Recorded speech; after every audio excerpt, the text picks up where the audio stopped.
สวัสดีทุกคนยินดีต้อนรับช่องกองสี่เนาะสวัสดีตอนเช้าเนาะยามเช้าเนาะตอน6 โมงเมืองหมอกเต็มทางหลังมื้อนี้เฮากลับไปนาคือเก่าทุกคนไปนาคือเก่าไปไถนาแหละไปซ้ำเนาะยังส่องให้ละทุกคนยังส่องให้ยังบ่แล้วบ่มีน้ำเมื่อวานนี่ถ้ามีน้ำเมื่อวานนี่แล้วเมื่อวานน่ะอันนี้ยังบ่แล้วเนาะมันบ่มีน้ำเนาะถ่ายแด่นอนเว้นแน่นอนทาน้ำมันบ่มีน้ำเนาะเดี๋ยวเฮาสิไปกันเลยทุกคนไป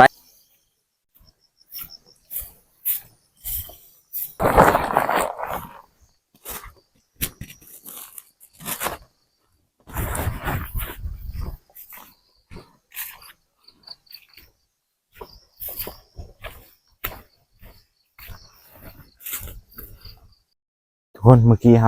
าเห็นตัวอีหยังโดดไปทุกคน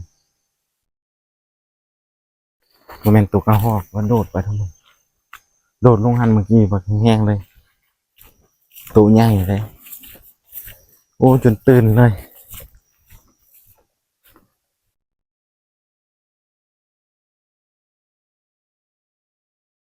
ยินเสียงมันขับตึกโอ้โหตัวอีกนะผมเห็นเลยแบกน้ำเนาะตัวนี้แบกน้ำกับเข้าโอ้จนตื่นตกใจหมด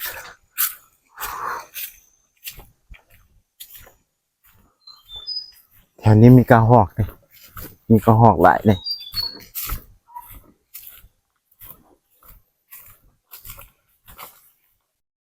เอาย่างไปคนเดียวทุกคนย่างไปหน้าเขายังตามหลังเขาย่างไปก่อนเอาไปเบิ่งน้ำก่อนเนาะไปเบิ่งหน้ามีน้ำก่อนเขากระไทยก่อนให้เขาดำตามหลังไปเบิ่งมันสิมีน้ำบ่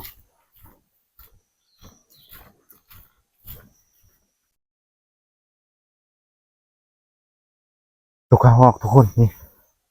ตุกกระหอกย่างทุกคนอย่าไม่เหี้ยพุ่นนะหลายตุกกระหอกหลายแท้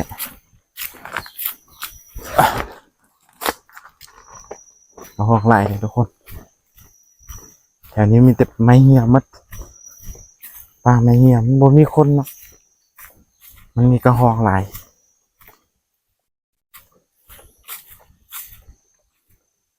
ได้มาเฝ้ายิงก่อนทุกคน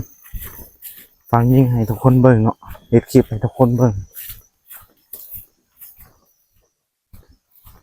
ถ้าทุกคนอยากเบิ่ง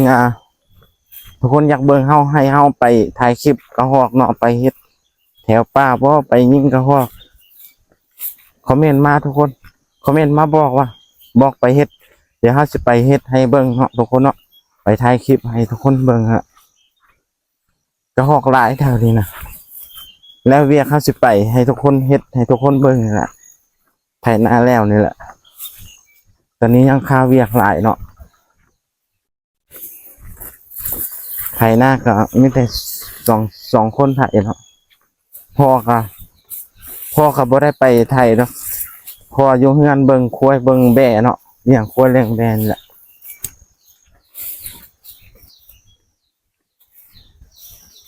นี่นะทุกคนเดี๋ยวไป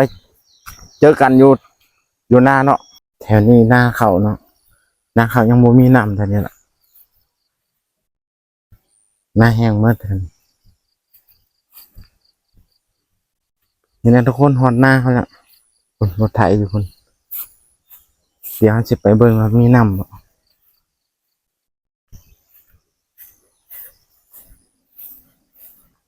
นี่หน้าเขายังบ่มีน้ำแห้งมัดฝนตกกับบ่ฝนแห้งกล้าเขาก็สูงมันแหละ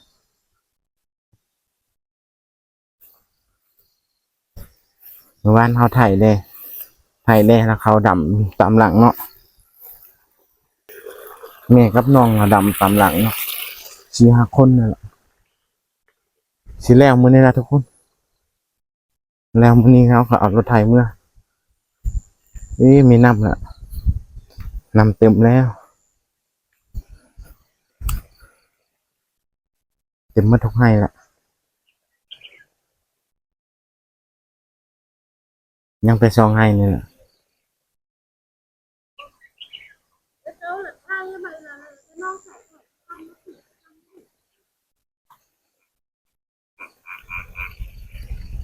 มีน้ำแล้วแหละเดี๋ยวเฮาสิเอาเฮ็ดให้แล้วนะครับก่อน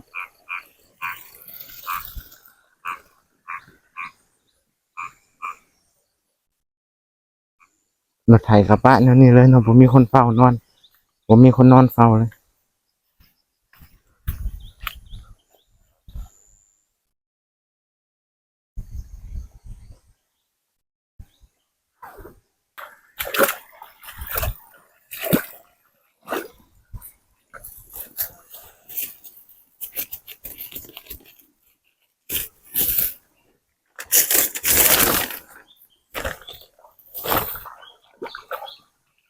เป็นบาดออกก่อนทุกคนไถให้ทันจังหน่อยล่ะแดดขึ้นมันละแห้งแน่นอนยังคล้ายแต่ตอนเช้านี่ล่ะเมื่อวานฝนตกกับฝนบ่แห้งฝนนิดเดียวเจ้าคิดว่าฝนตกแห้งปกแล้วก็กลับเลย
เริ่มเร่ง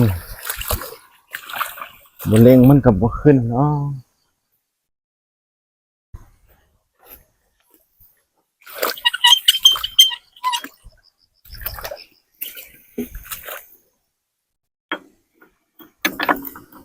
แคบโพดพุ่น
ถึงแววตาเฮ้ยเฮ้ยเฮ้ยเฮ้ย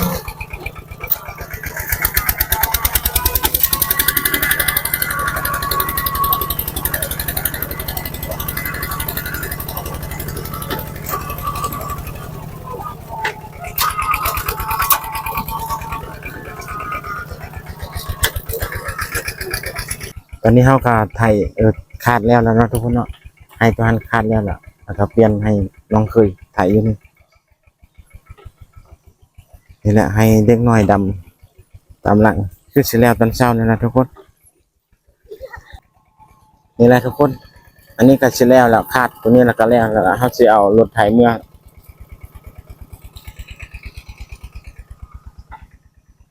เดี๋ยวเขาสิขึ้นเทิงพุ่นไปถ่ายอยู่เทิงให้ทุกคนเบิ่งอยู่ทางหันเขาลูกกาเนาะ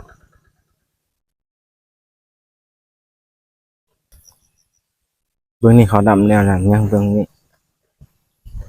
คือสิแล้วตอนเช้านั่นแหละทุกคนเขาลูกกาเท่านั้นเนาะ